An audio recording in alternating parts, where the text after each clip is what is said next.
Most backpackers plan food for a week and water for about 10 seconds. That works until a source runs dry and the next one is 9 miles out. That gap has ended more trips than bad knees and bad weather combined. Here's how I've thought about water after over 100 trips, starting with the call you make before you leave the house.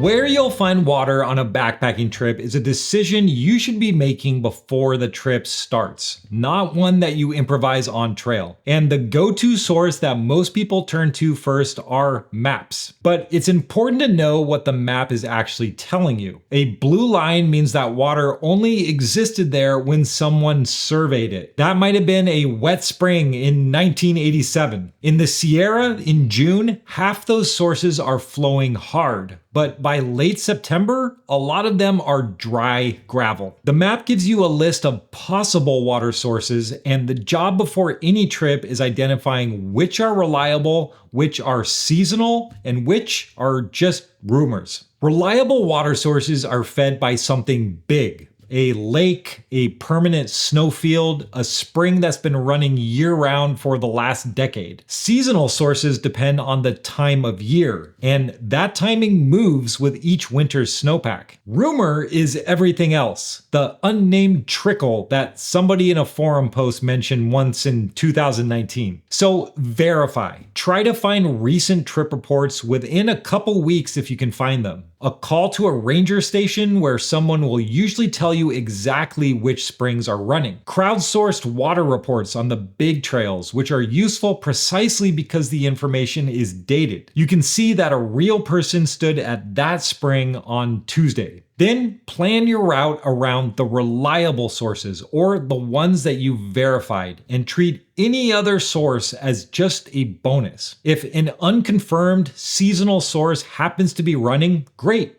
Drink there and carry less on the next stretch. If it's dry, nothing about your plan breaks because you weren't relying on it. Checking the date on your information and not just the location has saved more of my trips than any single piece of water-related gear. Figuring out how much water to carry usually starts with the standard recommendations. Half a liter to a liter per hour of hiking. And that's a fine place to begin, but the real question is sharper. How much do you need to reach the next water source? And not the next possible source, the next confirmed one. Frame it that way and the amount of water you carry changes. A 4-mile stretch between two reliable creeks might need nothing but a single bottle. A 10-mile stretch with a single unconfirmed source in the middle gets planned as 10 dry miles. And if you do find water halfway through, you fill up, quit rationing, and cruise for the rest of your way with water to spare. Then adjust, because the per hour number can swing wildly. In real heat, it can double. On a long climb, same thing. Full sun with no shade on an incline, it might triple. By contrast, on a cool, shaded morning, you might genuinely need only half of that. I like to drink at least a liter of water at each source before I leave. That's a liter that I'm not hauling on my shoulders, and the 10 minutes it takes to filter that is probably a rest I could have used anyways. And when a long stretch has you unsure about how much you'll need, well, take an extra liter. It is 2 pounds, but I have regretted carrying heavy water exactly never, and regretted not carrying enough more times than I'd like to admit. All right, water treatment. So I treat every source I drink from, and I recommend that you do the same. Some folks will disagree, and that's fine, but I don't think the reason it matters gets talked about enough. The risk from untreated water isn't always the same. A spring pouring straight out of a granite wall at 11,000 feet is a different animal from a warm, slow creek below a cattle graze. One of those has almost nothing living in it that can hurt you. The other is gonna be a gamble every single time. So look upstream, literally. What's above this water, including what you can't see? Grazing land, a popular campsite, a trailhead parking lot, a marmot colony. The stuff that makes you sick comes from animal and human waste. The more of it upstream, the more treating matters. Where I would never negotiate, stagnant pools, anything blooming green, water below meadows full of stock, and desert sources where every animal for miles drinks from the same puddle. And if I'm filtering from a source that has more hoof prints than boot prints, well, that water usually gets treated twice. So carry a treatment method always. That part is a no-brainer. The skill is knowing which sources deserve real suspicion. So the day your filter cracks during a cold snap, you know which water to treat hard and boil twice, and which to walk away from entirely.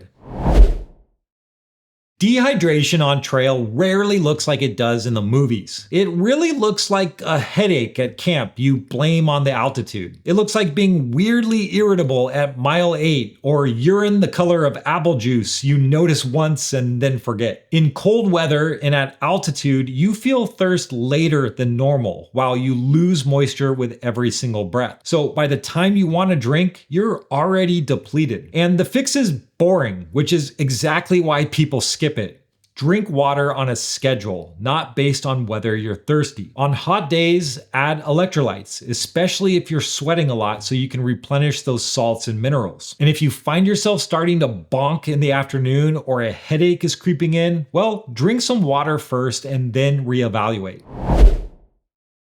Sooner or later, you'll round a bend and the creek is a dry, barren stream bed of nothing but rocks. What you do next in the next 10 minutes matters more than anything in your pack. First, stop.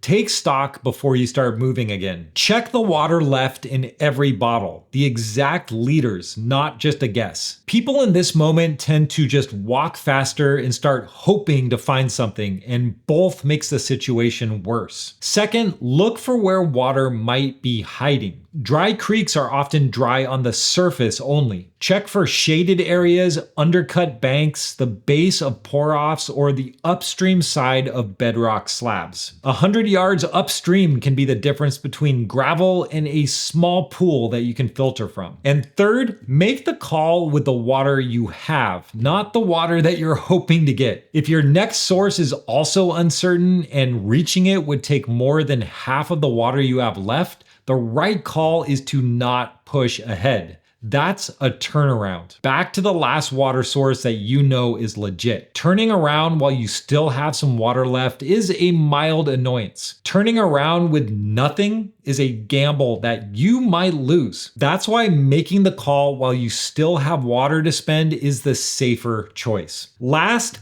make these decisions at home. Know your bail routes, your backup sources, and your last known water at every point during the day. The people who get into genuine trouble out here are almost never short on gear. It's the ones who don't have a plan for the day that blue line on the map turns out to be bone dry. Now, if the idea of small, easy to miss decisions that cause real danger is what got you here, this next video covers 5 tiny backpacking mistakes that could cost you your life. So do the boring prep, trust the plan you built, and I'll see you on the trail.